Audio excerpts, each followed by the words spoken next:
At one time, it was possible to quickly distinguish the third engine in the tail of one of every three jets in the sky. The MD-11 was a more ambitious version of the McDonnell Douglas DC-10. Like metal sculptures reflecting the essence of an era, these two aircraft are not only marvels of engineering, they are also inscribed in aviation history. They didn't just fly, they pushed the boundaries of modern aviation, carried dreams, and traveled across continents. Silence prevails these days. Like metallic memories left in the dust, their echoes now exist only in desert cemeteries or cargo terminals. It all started in the late 1960s. The aviation industry was booming, and the number of passengers was growing rapidly. But big aeroplanes always have problems. Due to its huge size and cost, the Boeing 747 was not suitable for every airline. The aircraft that would find a solution to this problem, American Airlines was looking for a long-range compact aircraft that could serve three classes of passengers and operate efficiently. The three-engine wide-body DC-10, which could carry 270 passengers. The DC-10 was an engineering compromise. One engine was located in the tail, and two engines were located under the wings. This design made longer routes possible than twin-engine aircraft and provided some of the safety advantages of four-engine aircraft. Trijet designs were entering their golden age for transatlantic flights due to the FAA's 60-minute rule. This rule required aircraft to be within 60 minutes of an alternate landing site at all times. After its first flight in 1970, the DC-10 quickly became a commercial success. However, this success was overshadowed by tragedy. In 1974, Turkish Airlines Flight 981 crashed near Paris, killing 346 people when the tail section broke off in midair due to explosive decompression of the cargo door. This incident remains among the deadliest accidents in the history of civil aviation. This tragedy revealed a serious flaw in the DC-10's cargo door design. McDonnell Douglas fixed this problem, but the public damage had already been done. The DC-10 became known as the problem aircraft. Then in 1979, on American Airlines Flight 191, an engine failure occurred during takeoff, killing 271 people. The complexity of the tail-mounted engine remained a challenge in terms of maintenance, although these accidents were often caused by maintenance problems. Nevertheless, the DC-10 was a business machine for airlines. Thanks to its adaptable configurations, large cargo compartment, and powerful Pratt & Whitney JT90 engines, it could serve both domestic and long-haul routes. Japan Airlines,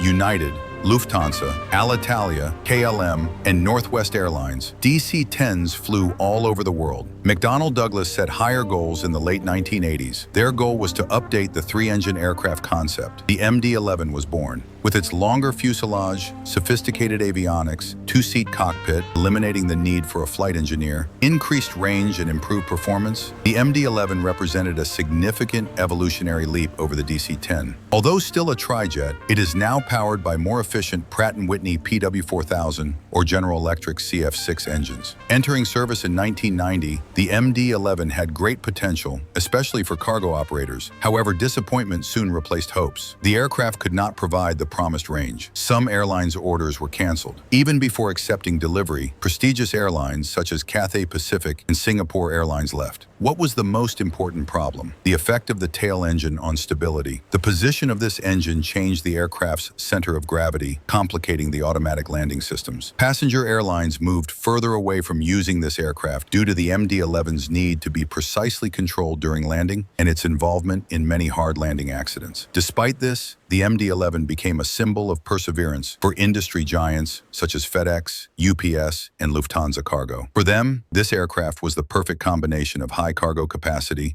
advanced cockpit, three-engine safety, attractive for long-haul flights, and efficiency under budget constraints. But the aviation industry was quietly but steadily changing. Twin-engined aircraft improved significantly in terms of reliability from the late 1980s onwards. As the golden age of three-engine aircraft came to an end, there was silence in the air. With each passing day, the elegant three-engine silhouettes of the DC-10 and MD-11 disappeared from the terminal windows and were replaced by sleek, twin-engine composite aircraft. Most people didn't even notice the change, but each takeoff and landing was a silent farewell to an era for those who loved to fly. The engineering classic made a glorious farewell, especially in the last years of the MD-11. In 2014, When KLM's last passenger MD-11 landed in Amsterdam, hundreds of aviation fans gathered along the apron, some in tears. When the engine stopped, not only was a jet silenced, but so was the sound of an entire engineering philosophy. The last two ports of call for the three-engined aircraft were FedEx and UPS. The MD-11 in particular excels in long-haul cargo operations. It turned into a very effective cargo aircraft, with fewer cabin systems, no need for passenger comfort, and simplified interior structures. But time was as merciless as ever. As newer, fuel-efficient twin-engine freighters, such as the A330-200F, 777F, and 767F, entered service, MD-11s began to be retired one by one. In addition to their engineering achievements, the misfortunes of the DC-10 and MD-11 also contributed to their iconic status in aviation history. Following the tragedy, these aircraft were subject to revised aviation safety regulations. 271 people died as a result of the catastrophic engine separation that occurred on American Airlines Flight 191 during takeoff at Chicago O'Hare Airport on 25 May 1979. This accident, caused by poor maintenance practices rather than design flaws, severely damaged the DC-10's reputation. It was dubbed the flying coffin by the media. However, this disaster led to a re-evaluation of the aircraft's hydraulic backup systems and stricter FAA maintenance requirements. The lessons learned from this accident are part of today's stringent maintenance procedures. In contrast, the MD-11 required precision, especially during landing. Due to its long fuselage and the effect of the tail engine on the center of gravity, hard landings were more likely, causing the aircraft to bounce during landing. It is also faulty flare techniques that cause fatal accidents. In 2009, the crash of FedEx Flight 80 at Tokyo Narita was a serious reminder of the limitations of the MD-11. However, these tragedies also changed training. Approach techniques were standardized and simulators were developed. Every aircraft has a sound and vibration. MD-11 and DC-10 sang like a poem. The MD-11's Pratt & Whitney PW4000 engine sang a louder, more contemporary melody, while the deep rumble of the DC-10's General Electric CF6 engines evoked the engineering spirit of the 1960s and 1970s. These were not just engine sounds, but the melodies of an entire engineering era.